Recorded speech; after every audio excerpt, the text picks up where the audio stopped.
5H का 5वां सवाल, एक व्यक्ति कुछ मतलब बताया नहीं कितना उसका महीने का पैसा मिल रहा है, मासिक वेतन वही है, कितना पे मिला बता नहीं रहा, और ये भी नहीं बता रहा कि उसका हर साल वृद्धि कितना, और ये भी नहीं बताया जा रहा, लेकिन ये बताया जा रहा है कि 4 साल बाद उसका सैलरी कितना हो जाएगा और 15 साल बाद। अच्छा, इसमें खास बात क्या है, इसमें सबसे पहले हल कीजिए और मान लेते हैं। माना कि उसकी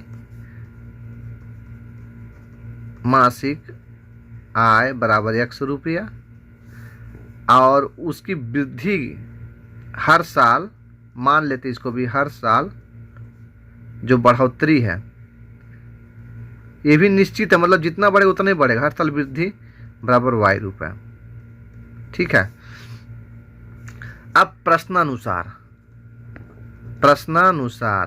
ठीक है, तो 4 साल बाद कहा है, 4 साल बाद प्रश्न, 4 वर्ष बाद, 4 वर्ष बाद कंडीशन क्या है, 4 वर्ष बाद सैलरी। अच्छा, इसमें 4 वर्ष बाद कितना होता है, 2200 रुपये हो जाता है। तो मान लीजिए कि अगर उसका हर साल 100 रुपये बढ़ रहा है तो 4 साल में कितना हो जाएगा, 400। मतलब क्या हो रहा है कि जो उसका जो है एक हिसाब जो Y हम माने हैं कि उसका बढ़ता है तो वह 4 से गुणा होगा, तो मतलब क्या हो जाएगा यहाँ पर आपका 4 साल बाद 4 गुणे Y, तभी 4Y हो जाएगा ये। अच्छा, उसके बाद से उसका सैलरी भी तो है, तो उसका सैलरी जो है कितना है, X हम माने 100 रुपया, और दोनों मिले कितना हो रहा है 2200। मतलब मान लीजिए 100 रुपया हर साल बढ़ रहा है। अब मान लीजिए अगर 1000 रुपया सैलरी है तो पहले साल जो है उसका 1100 होगा, फिर दूसरे साल 1200 होगा, तो 4 साल बाद 4 से गुणा कर देंगे तो कितना होगा, 1400 हो जाएगा। तो यही यहाँ बताया, मान लीजिए, समझ लीजिए, यही बताया है। ठीक, और ये क्या हो जाएगा आपका, चाहे इसको ऐसे लिख सकते हैं, x धन 4y बराबर 2200। इस समीकरण फर्स्ट हो गया। देख, बहुत आसान है सवाल, बहुत आसान है। अब इसके लिखिए प्रश्न की दूसरी शर्त क्या है, प्रश्न की दूसरी शर्त क्या, 15 वर्ष बाद, 15 वर्ष बाद। तो सेम है, जो है 4y लिखे थे यहाँ पर कितना लिख देंगे हम लोग, 15 लिख देंगे,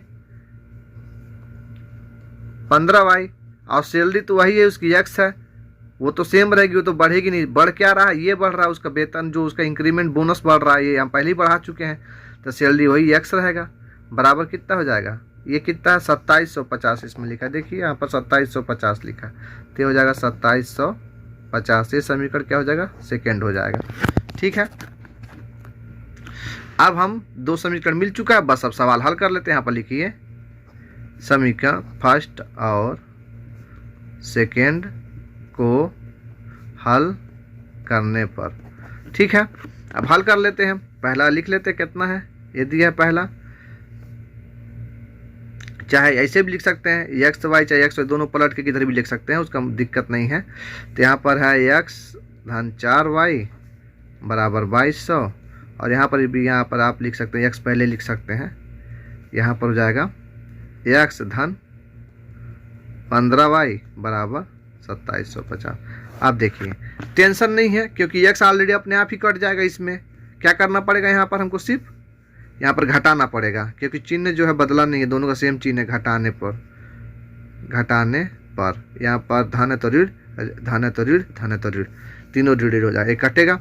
अच्छा, 15 में से 4 जब घटाएंगे तो कितना बचेगा, 11y, ये ऋण बचेगा क्योंकि बड़ा है 15, बराबर। अब घटाइए 2750 में 2200, नहीं समझ में आता तो इधर किनारे रफ कर लीजिए ऐसे करके, यहाँ पर लिखे 2750 अब बटे 2200, बड़ा हमेशा ऊपर रहता है, चिन्ह भले कोई सा भी रहा है, याद रखिएगा। घटेगा 0, ये 5, ये 5, 7 में से 5 गया 5, ये 550 हो गया। ठीक है, तो यहाँ पर बड़ा कौन है 2750, तो इसलिए इसका चिन्ह लगेगा, तो ऋण 550। ठीक है, अब इसके बाद ऋण ऋण है तो धन हो जाएंगे, तो y बराबर ये 11 इधर चल जाएगा तो कितना आ जाएगा, बटे के रूप में आ जाएगा, बटे 11, 11 पचे कितना होता है 55, ये 50 हो जाएगा। चाहे तो आप यहाँ भाग कर लीजिए, चाहे तो यहाँ इसे भाग कर लीजिए, ये 550, 11, 11 पचे 55, ये 0 आ गया, 0 से 0 उतर गया। ठीक है, अच्छा, अब y मतलब कितना है उसका बढ़ रहा है, हर साल 50 रुपया बढ़ रहा है, देखिए यहाँ पर लिखा हर साल उसका वृद्धि 50 रुपया। ठीक है, अब इस सवाल का अगला कंडीशन है, अब y का मान किसी भी एक समीकरण में रखिए, y का मान समीकरण फर्स्ट में रखने पर। ठीक है, ये पहला समीकरण ये है, तो x धन 4y बराबर 2200। आप लोग अच्छे से लिखिएगा, x का मान y का मान रख लीजिए, x धन 4 y का मान कितना है 50 रुपये बढ़ रहा है हर साल, ये हो गया 2200। तो x बराबर कितना हो जाएगा 200 बराबर 2200। ठीक, पक्षांतर कर लीजिए, x बराबर 2200 ऋण 200 बराबर 2000। तो x का सैलरी कितना है, वो व्यक्ति का कितना है, व्यक्ति का मासिक आय 2000 रुपये और प्रति वर्ष वृद्धि कितना है 50 रुपये। यही आपका आंसर हो जाएगा।